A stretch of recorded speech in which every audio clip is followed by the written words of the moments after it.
Assalamualaikum warahmatullahi wabarakatuh. Innal hamdalillah nahmaduhu wa nasta'inuhu wa nastaghfiruh wa na'udzu billahi min shururi anfusina wa min sayyiati a'malina. May yahdihillahu fala mudilla lahu wa man yudlil fala hadiya lahu. Wa asyhadu an la ilaha illallah wahdahu la syarika lahu.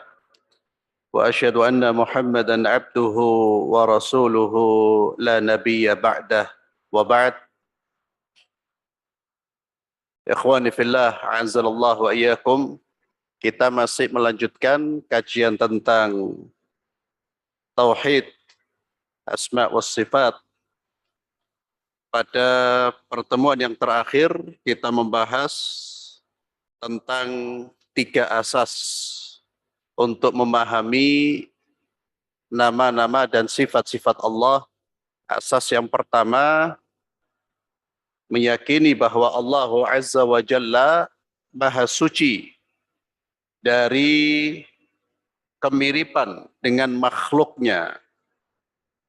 Demikian pula Allah Maha Suci dari segala macam kekurangan.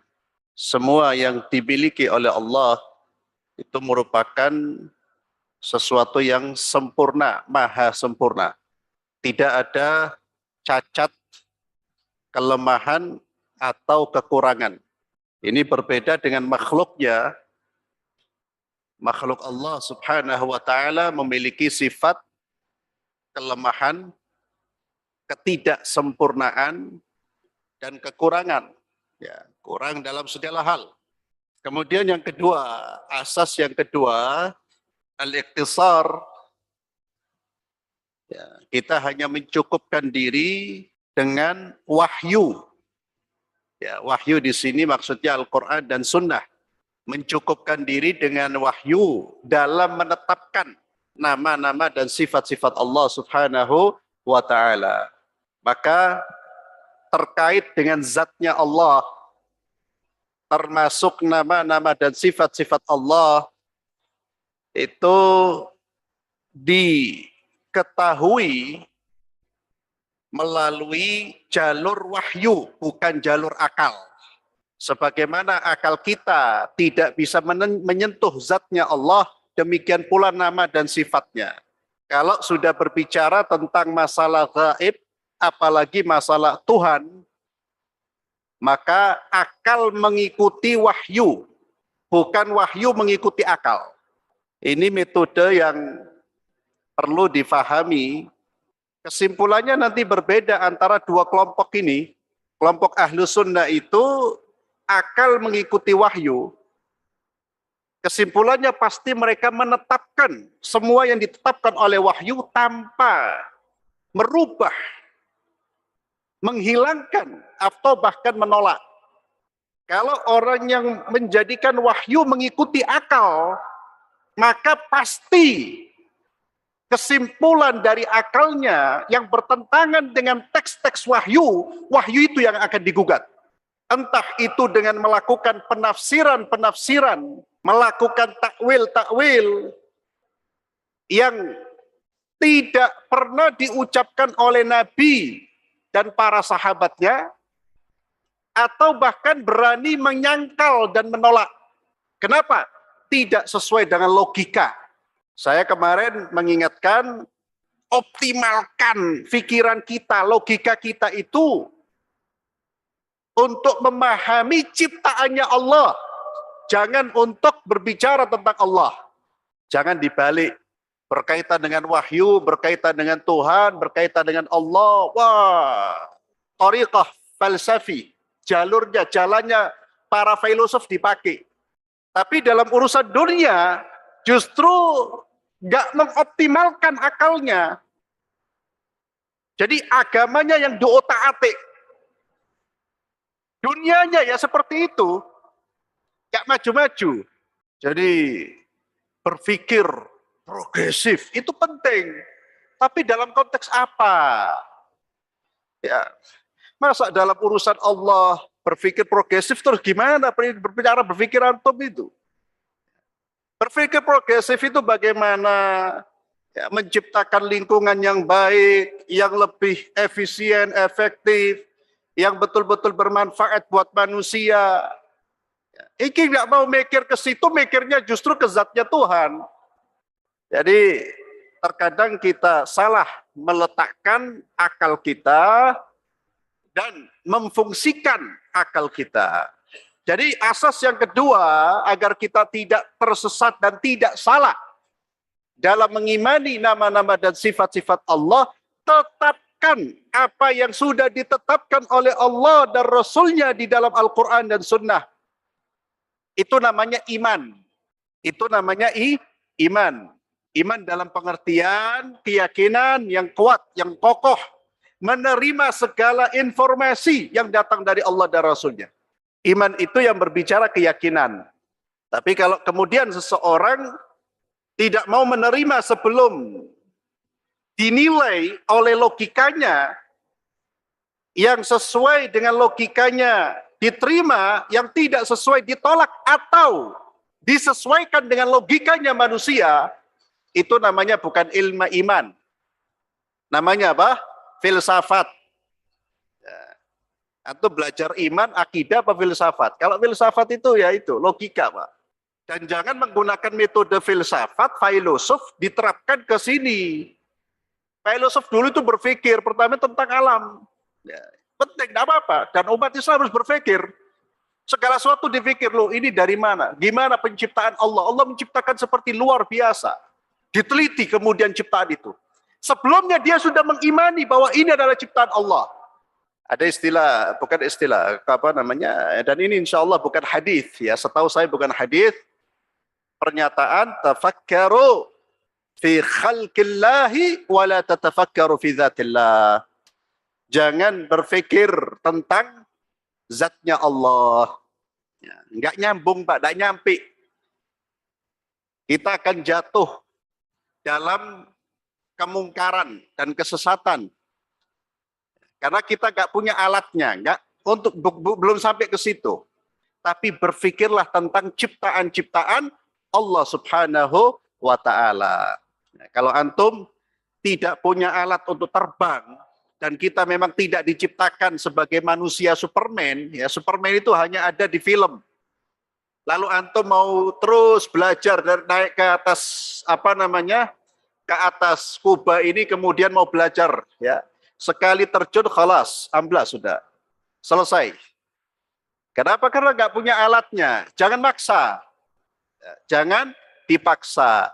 Gunakan potensi yang ada sesuai dengan apa yang menjadi tujuannya dan sesuai dengan potensi yang dimiliki. Kalau sampai di situ, ya di situ Pak. Itu juga berlaku dengan akal. Ini terkait dengan asas yang kedua. Kemudian yang terakhir saya masih ingat, saya membaca apa yang diungkapkan oleh Imam Ahmad bin Hanbal, dan pernyataan Imam Ahmad ini merupakan pernyataan yang diamini juga oleh seluruh imam-imam ahli sunnah, diantaranya imam 4 mazhab, Malik, Abu Hanifah, wa Syafi'i, wa Ahmad. Mereka para imam yang memang sudah kita akui kepakarannya, keilmuannya, akidahnya, akhlaknya, sikapnya. Sehingga umat Islam Ahlus Sunnah menjadikan mereka sebagai imam-imam yang berhak untuk menjelaskan tentang hakikat agama. Al-Imam Ahmad rahimahullah berkata, "La yusafullah illa bima wasafa bihi nafsahu aw wasafahu bihi rasuluh." Tidak boleh mensifati Allah kecuali dengan sifat-sifat yang memang Allah sendiri yang mensifatinya dan Rasul sendiri yang mensifati sifat-sifat tersebut. La yatajawaz, tidak boleh seseorang melampaui Al-Quran wal hadis. Tidak boleh seorang melampaui Al-Quran dan Al-Hadis. Kemudian Nu'aim ibn Hammad, Syekhul Bukhari, gurunya Imam Bukhari. Nu'aim bin Hammad ini gurunya Imam Bukhari. Beliau mengingatkan, man syabbahallah bi khalqihi kafar. Kata Hammad atau Nu'aim ibn Hammad, siapa yang menyerupakan Allah dengan makhluknya, maka dia telah kufur. Wa man jahada ma wasafa Allahu bihi nafsahu aw wasafahu bihi rasuluhu kufrun kafar. Dan barang siapa yang menolak apa yang sudah disifati Allah untuk dirinya atau sifat yang disematkan Rasul untuk Allah, siapa yang menolak Allah mensifati dirinya dengan satu sifat kemudian dia sangkal, dia tolak, atau dia menyangkal, menolak sabda Rasulullah SAW terkait dengan sifat Allah, kata beliau kafar, orang ini telah kufur. Walaysa fima wasafa Allah bihi nafsahu aw wasafahu bihi rasuluhu tashbih wala tamthil. Apa yang Allah dan Rasulnya sifatkan ya, terkait dengan sifat-sifat Allah, ini tidak ada keserupaan. Ya, tidak ada keserupaan, tidak boleh diserupakan. Sekalipun nama atau sifat-sifat tersebut namanya sama dengan nama yang dimiliki oleh makhluk, tapi hakikatnya berbeda. Wa yaqtadi hadzal asas min kulli 'abdin mukallafin an yu'mina bima warada minas sifat wal asma' fi kitabillah wa sunnati Rasul sallallahu alaihi wasallam.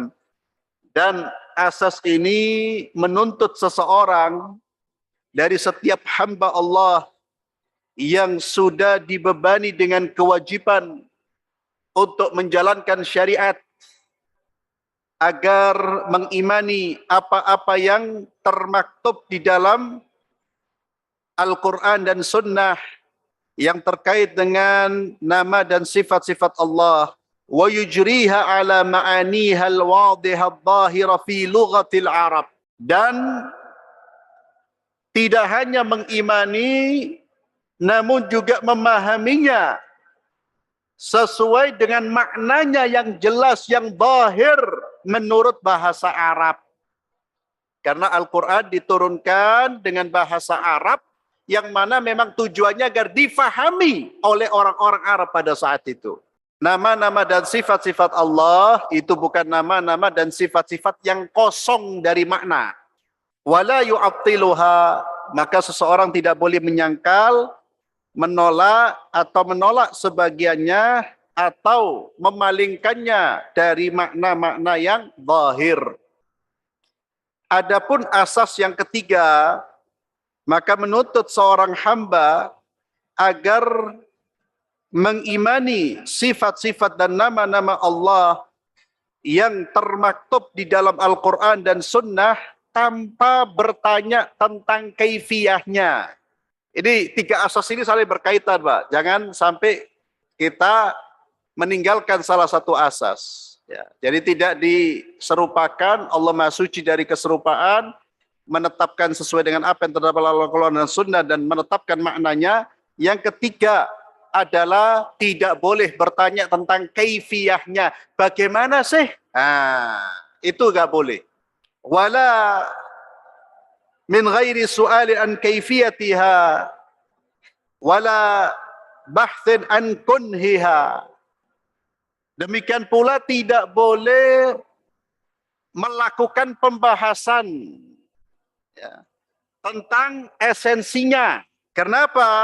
Karena mengetahui kaifiyahnya, mengetahui bagaimana sifat Allah itu hanya akan diketahui, dicapai manakala mengetahui kaifiyah zatnya. Karena sifat-sifat itu berbeda-beda. Sebagaimana zatnya Allah tidak kita ketahui esensinya dan tidak boleh ditanya bagaimananya, demikian pula sifat-sifat Allah. Sebagaimana kita meyakini adanya Allah, yakini pula adanya sifat-sifat dan nama-namanya.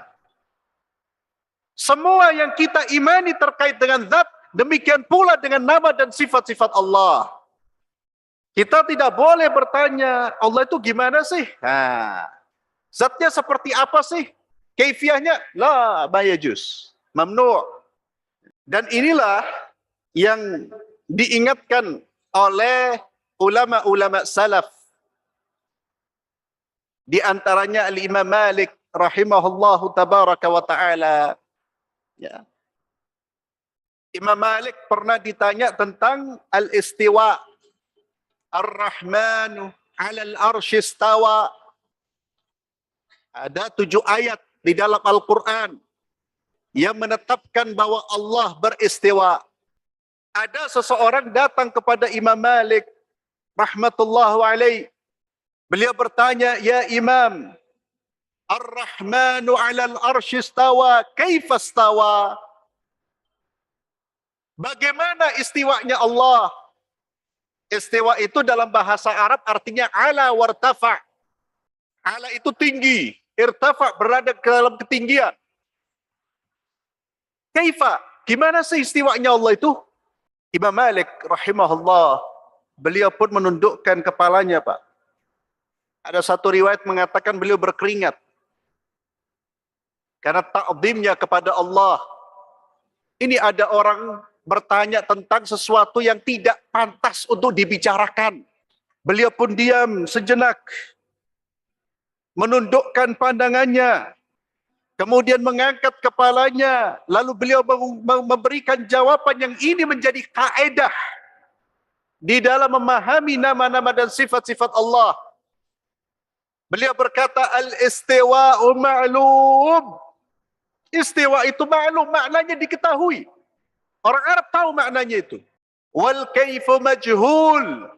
Bagaimana istiwanya Allah? Majhul. Sesuatu yang tidak diketahui. Kenapa tidak diketahui? Karena Allah tidak menyampaikan itu. Tidak ada manusia yang tahu. Wal imanu bihi wajib. Iman bahwa Allah beristiwa itu wajib. Kenapa wajib? Karena itu termaktub di dalam Al-Quran. Wal imanu bihi wajib.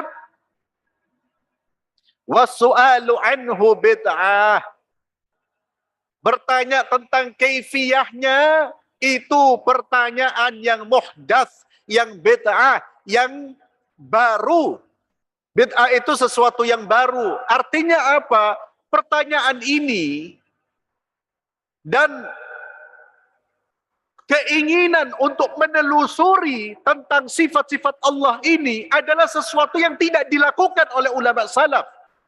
Mereka berhenti pada ayat-ayat dan sifat-sifat, mereka berhenti, mereka imani. Dan mereka tidak kemudian lancang untuk masuk di dalam ruang wilayah yang tidak mampu dan tidak pernah disampaikan oleh Allah dan Rasulnya. Maka ini pertanyaan yang muhdats. Imam Malik memberi pelajaran penting buat kita semua. Yang pertama, apa yang terkait sekali lagi yang seperti yang saya sampaikan, yang terkait dengan Allah, imani seperti yang termaktub. Yang kedua, jangan bertanya tentang sesuatu yang memang Allah tidak mengajarkan ilmunya kepada kita. Tidak pernah diajarkan. Yang ketiga, keimanan, yakini. Yang keempat, jangan bertanya tentang hal-hal yang terkait dengan sifat dan zatnya Allah. Tentang kaifiyahnya. Dan ini ikhwani fillah juga tidak penting buat kita. Urgensinya apa? Kalau antum tanya bagaimana tata cara sholat yang benar, itu penting. Untuk kita penting. Lah meneliti tentang Tuhan, Allah punya sifat gini. Gimana sih sifat ini tuh bagaimana sih? Loh, kok Allah punya sifat gini? Berarti jangan Pak Eman. Dipalingkan saja pemikiran kita, buat neliti yang lain lah. Kalau ke situ nanti nggak sampai kita. Ya, contohnya tadi orang yang pengen memaksakan diri, pengen terbang. Akhirnya apa? Terbang sungguhan. Tapi terbang menuju kematian. Jadi, jangan pernah menanyakan kaifiyahnya. Dan berupaya untuk menggali lebih dalam tentang al-kun, esensinya. Maka Imam Ahmad rahimahullah berkata ketika ditanya tentang nama dan sifat-sifat Allah ini, beliau berkata, "Amiruha kama ja'at bila kaifin." Amiruha, yakni biarkan, tetapkan seperti yang datang, seperti yang itu. Sebagaimana apa adanya. Tanpa kamu bertanya, kaif, gimana loh? Fattafaqa haula'i salaf ala anna al-kaifa ghairu ma'lum lana wa anna as-su'alu anhu bid'ah. Maka salaf pun bersepakat di atas ini bahwa kaifiyah sifat-sifat Allah itu sesuatu yang tidak diketahui dan pertanyaan-pertanyaan itu merupakan pertanyaan yang bid'ah. Ya, ini perkataan Imam Malik ya akhi. Ya, Imam Malik rahimahullah taala. Ini bukan pendapatnya orang al-irsyad atau orang siapa, enggak ya. Jadi biasakan kita ini berpikir dan kemudian memberikan respon sesuai dengan ilmu. Jangan terpengaruh sekarang ini dengan terpengaruh dengan provokasi-provokasi yang dilakukan oleh sebagian golongan di antara kita, golongan umat Islam. Provokasinya mereka apa? Pokoknya kalau kamu nggak ikut ini, kamu ikut itu. Yang itu semuanya Wahabi, semuanya teroris, semua. Jangan. Umat Islam itu harus berakal. Akalnya untuk apa? Untuk mencerna ucapan manusia. Siapapun dia. Sekarang ini mohon maaf, bukan seperti zaman salaf, Pak. Kalau zaman salaf, imam-imam ahlus sunnah, ya mereka bicara tentang ilmu. Tapi sekarang mohon maaf, yang berkopiah seperti saya, bersorban, belum tentu berbicara tentang ilmu. Maka audiens harus cerdas. Dan jangan mau diadu domba. Jangan mau diprovokasi untuk menyalahkan tanpa argumentasi. Apalagi dengan kebohongan. Semua dengan ilmu. Ada perbedaan pendapat, selesaikan dengan ilmu. Bukan dengan cara-cara premanisme. Itu orang Islam. Gak setuju, digerutuk. Loh, buat apa? Ya akhi. Apalagi negara kita itu kan yang diangkat adalah apa? Demokrasi. Ya. Katanya berbebas pendapat. Lo orang berpendapat gak boleh. Mau ngisi kajian gak boleh. Lo ya apa ini? Ya. Artinya kembalilah. Inilah pentingnya yang sekarang terus digaungkan. Itu adalah kecerdasan literasi, Pak. Jadi kita ini harus membiasakan diri, membaca, banyak membaca, dengan nalar kritis kita, dengan pemahaman, itu perlu sekali. Antum tidak sepakat, oke, sampaikan argumentasinya. Ustadz, ini menurut saya kurang tepat. Kenapa? Karena dalilnya seperti ini loh Ustadz, ucapan salaf saleh. Itu cara-cara ilmiah dan itulah diskusi yang Allah perintahkan. Ya. Bukan provokasi masyarakat. Provokasi masyarakat itu apa? Hati-hati dengan hadza. Ya. Itu hati-hati. Akhirnya masyarakat terprovokasi, yang terjadi adalah konflik. Kalau sudah begitu, akan muncul generasi yang selalu menyelesaikan masalah dengan kekerasan, bukan dengan otak, bukan dengan diskusi. Ya. Dari mana? Siapa yang menciptakan generasi itu? Para pembicara. Terkadang berjubah, tapi provokator. Hati-hati. Maka kita ini, ayo, banyak-banyak berdiskusi, berargumentasi, siapapun. Saya tidak berbicara, termasuk diri saya, termasuk antum.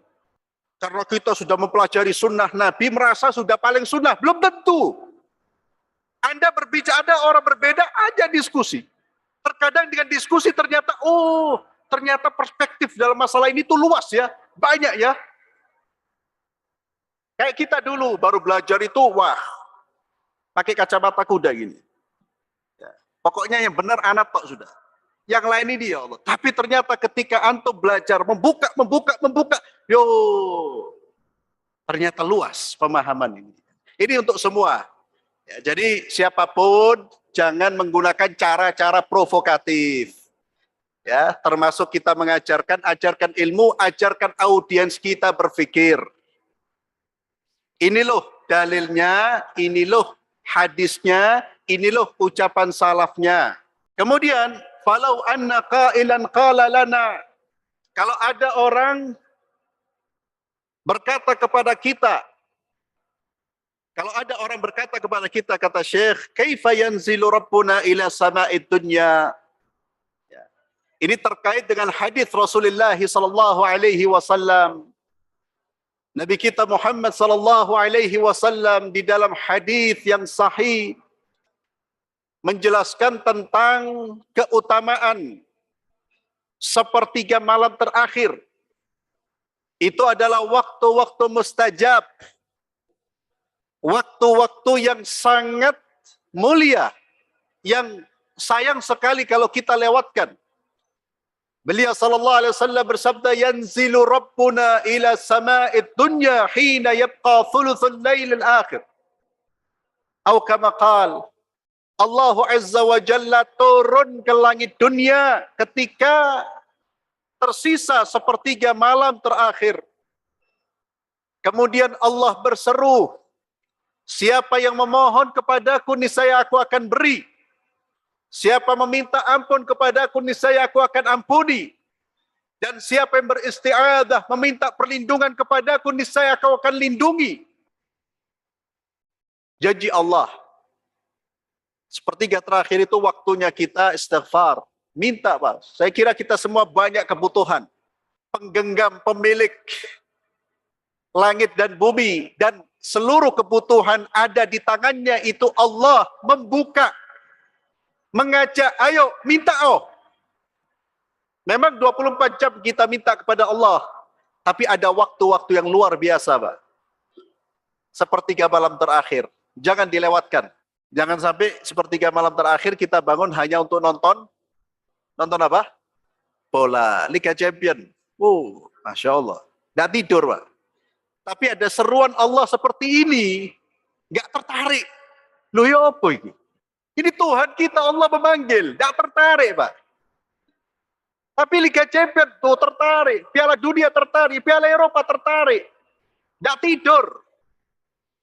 Padahal tim-tim itu nggak kasih apa-apa ke kita, Pak. Kalau mereka menang, antum soge, kaya. Gak saya, Pak. Ya tetap saya punya utang, ya utangnya tetap dibayar, nggak ada sesuatu apapun, Pak. Tapi yang ini akan memberi Anda ampunan dunia, Anda tinggalkan. Ya, ada hadis itu, Pak. Ini sebagai penutup. Jadi hadis itu bunyinya gini. Allah turun ke langit ketika sepertiga malam terakhir. Maka orang yang mendengar hadis ini nggak perlu bertanya, kaifa yanzilu rabbuna ila sama'id dunya. Bagaimana Allah turun? Loh, dijelaskan apa enggak? Tidak. Dan tidak perlu ditolak hadis ini. Ini sabdanya Nabi, selesai. Antum menolak apa kapasitas antum? Diterima dan tidak perlu dipertanyakan lebih dalam. Kaifa, turunnya gimana? Qila lahu, kalau ada orang bertanya seperti itu, kaifa huwa? Saya balik tanya kepada antum, Allah itu gimana sih? Dia pasti akan menjawab, la alam kaifiyata. Saya tidak tahu tentang bagaimananya Allah. Saya tidak tahu. Demikian pula tentang sifat-sifat Allah. Maka maksudnya apa? Apa yang termaktub, ya imani saja. Tidak perlu kemudian Anda membayangkan. Lalu Anda menyerupakan Allah dengan manusia dulu. Oh, kalau turun sekarang ya. Loh, nanti di sepertiga malam terakhirnya Amerika gimana? Di mana Allah? Loh, kalau ya Allah, kok antum disuruh ngimani tok loh. Masih. Ya. Akhirnya apa? Akhirnya memaksakan diri melakukan hal-hal yang tidak pernah dikerjakan oleh salafus saleh. Ya contohnya tadi ada orang datang ke Imam Malik. Ya, ini kan pertanyaan ya Allah. Dan hadis-hadis seperti itu ikhwani fillah, ketika kita membaca, Sebenarnya itu kan hadis-hadis seperti itu Allah turun dan lain sebagainya. Sebetulnya kan informasi yang pentingnya, yang paling penting, sebetulnya ada pesan yang ingin disampaikan. Yang Allah ingin sampaikan apa di situ? Yang ingin disampaikan oleh Nabi. Sepertiga malam terakhir itu waktu yang baik. Yaitu yang kemudian kita fahami. Jangan memahami tentang Allahnya. Kalau antum main logika, jatuh nanti. Dan tidak ketemu ya akhi, tidak ketemu. Antum akan, kalau kemudian antum tolak yang ini, nanti pasti banyak yang antum tolak. Karena memang tidak mungkin logika ini bisa menjangkau dan memang tidak diperkenankan. Ya. Sekali lagi gunakan logika kita dalam memahami ciptaan-ciptaan Allah Azza wa Jalla. Adapun tentang Allah, imani sebagaimana yang termaktub di dalam Al-Quran dan Sunnah.